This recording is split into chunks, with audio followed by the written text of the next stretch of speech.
یہ جو میں نے حدیث پڑھی ہے، رسول اللہ صلی اللہ علیہ وسلم نے اس حدیث میں وقت کی قدر کرنے کا ہمیں حکم دیا ہے کہ اپنے ٹائم کی، اپنے وقت کی قدر کرو۔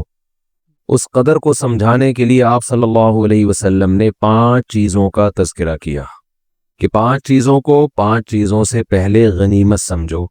شبابک قبل حرمک، فرمایا بڑھاپے سے پہلے جوانی کو غنیمت سمجھو۔ فراغک قبل شغلک، جو فراغت کے ایام ہیں ان کو غنیمت سمجھو، اس سے پہلے کہ مشغولیت بڑھ جائے، بیزی ہو جائیں آپ۔ فقرک غنا کا قبل فقرک، ابھی اللہ نے اتنا پیسہ دیا کہ آپ کی بنیادی ضرورتیں پوری ہو رہی ہیں، ایسا نہ ہو کہ ایسا ٹائم آئے کہ آپ کی بیسک ضرورتیں بھی پوری نہ ہوں، تو ان ایام کو غنیمت سمجھ لو جب کھانے کو مل رہا ہے اور رہنے کو جگہ بھی میسر ہے۔ صحتک قبل سقمک، ابھی صحت ہے، چل پھر سکتے ہو، کھا پی سکتے ہو، آرام کر سکتے ہو، بول سکتے ہو، محنت کر سکتے ہو۔ بعض دفعہ ایسا وقت آتا ہے کہ انسان بستر پہ چلا جاتا ہے، بیمار ہو جاتا ہے، پھر وہ صحت کے ایام کو یاد کر رہا ہوتا ہے۔ اور آخر میں فرمایا حیاتک قبل موتک، ابھی زندگی ہے لیکن یہ ہمیشہ نہیں رہے گی، ایک وقت موت کا بھی آنے والا ہے، تو اس زندگی کو غنیمت سمجھ لو اس موت سے پہلے پہلے۔ یہ 5 چیزوں کا نبی صلی اللہ علیہ وسلم نے تذکرہ کیا ہے۔ اس کا حاصل یہ ہے، خوب سمجھ لیں، جب بھی حدیث میں کوئی تذکرہ آئے 5 چیزیں یا 4 چیزیں یا 3 یا 2 عدد بیان ہو، تو اس کا مقصد وہ عدد نہیں ہوتا، وہ صرف یاد کرانے کے لیے، ورنہ 5 نہیں سینکڑوں ایسی چیزیں ہیں۔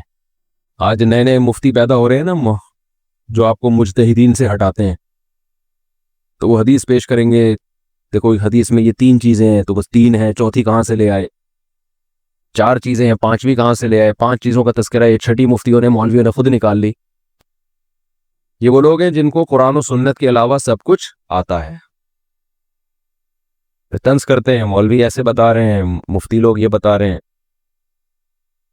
اس کی مثال دے کے پھر میں موضوع کی طرف آتا ہوں۔ جیسے نبی صلی اللہ علیہ وسلم نے فرمایا اذا مات ابن آدم انقطع عمله الا من 3، جب انسان کی موت ہو جاتی ہے 3 چیزیں جاری رہتی ہے اس کے عمل میں سے۔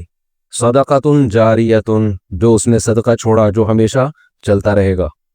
ولد صالح يدعو له، نیک اولاد جو اس کے لیے دعائیں مانگتی رہے گی۔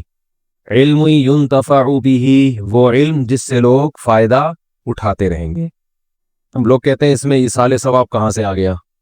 اس سے بھی واضح ایک اور حدیث ہے جس میں آتا ہے، ایک صحابی نے نبی سے عرض کیا یا رسول اللہ، ایک صحابیہ نے عرض کیا میری والدہ کا انتقال ہو گیا ہے، افاتصدق عنہا، کیا میں والدہ کی طرف سے صدقہ کر سکتی ہوں؟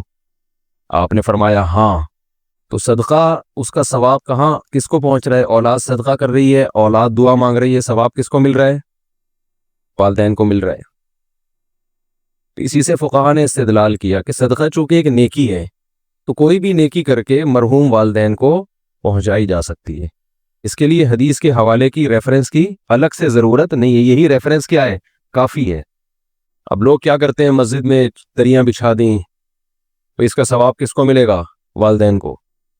تو بعض لوگوں کو اشکال ہے کہ یہ دریاں بچھانا کہاں سے حدیث سے ثابت ہے؟ بھئی جب صدقہ کہہ دیا تو نیکی آ گئی نا، اس میں ہر نیکی آ گئی اس کے اندر، اس میں قرآن کی تلاوت کرنا بھی آ گیا، اس میں کسی غریب کو کھانا کھلانا بھی آ گیا، اس میں یتیم خانے میں پیسے جمع کرانا بھی آ گیا، اس میں یتیم خانہ بنانا بھی آ گیا، اس میں کسی مدرسے کے ساتھ تعاون کرنا بھی آ گیا، اس میں 2 رکعت نفل نماز پڑھنا بھی آ گیا۔ کیونکہ اگر آپ کہتے ہو کہ یہ سب کچھ نہیں ہے، حدیث دکھاؤ، تو حدیث میں تو کنواں کھودنے کا تذکرہ ہے، پھر کنویں کے علاوہ تو کوئی ثواب پہنچے گا ہی نہیں۔ اب یہ کتنی عجیب سی بات ہوگی کہ آپ انسانیت کی خدمت کے لیے کنواں کھدواتے ہیں، اس کا ثواب ابا کو پہنچ رہا ہے، سبیل بنواتے ہیں تو اس کا اللہ ثواب نہیں پہنچائے گا۔ کیوں؟ بات تو ایک ہی چیز ایک ہی ہے نا۔ اور جب کوئی مفتی کہتے نہیں اگر آپ نے سبیل بنوا دی کسی سفر میں کہیں راستے میں کولر پانی کا رکھ دیا تاکہ اس کا ثواب پپا اماں کو پہنچے، اگلا کہتا ہے حدیث دکھاؤ، کولر کا کہاں تذکرہ ملتا ہے حدیث میں؟ تو یہ سینس لیس ہونے کی علامت ہوگی کہ نہیں ہوگی؟ تو آج کے جو نئے نئے مجتہدین مارکیٹ میں یوٹیوب پہ آ رہے ہیں نا، ان کا جو سوچنے کا اسٹائل ہے نا وہ بہت محدود اور فقہی بصیرت سے بالکل خالی. وہ ریفرنسز پہ چل رہے ہوتے ہیں کہ دیکھو حدیث میں آتا ہے صدقہ کرنے کا ثواب پہنچتا ہے، تو ریفرنس ہم نے حدیث کا دے دیا صدقے کا. قرآن پڑھنے کا ثواب دکھاؤ کہاں ثابت ہے بھائی؟ تلاوت کا ثواب ماں باپ کو ملتا ہے، یہ کہاں ثابت ہے؟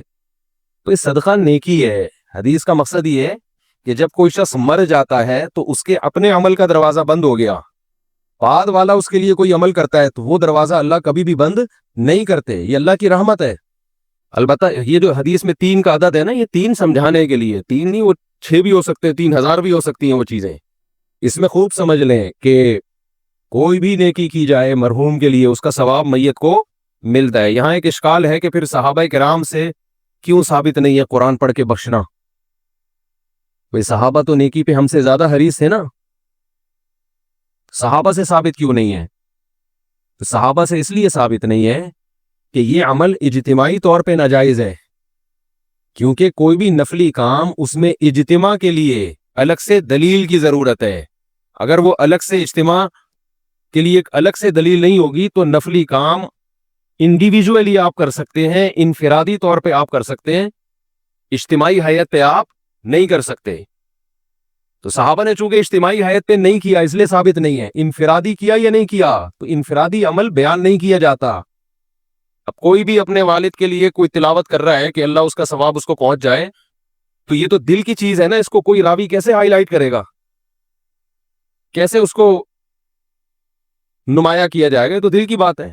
تو کتنے صحابہ نے نیک اعمال کیے، یہ ثابت ہے کہ انہوں نے فلاں عمل بھی کیا، فلاں عمل بھی کیا، فلاں عمل بھی کیا. اب دل میں کیا نیت تھی، اپنے والدین کو ثواب پہنچانا چاہتے تھے یا نہیں، یہ نیت یہ وہ جانے، اللہ جانے.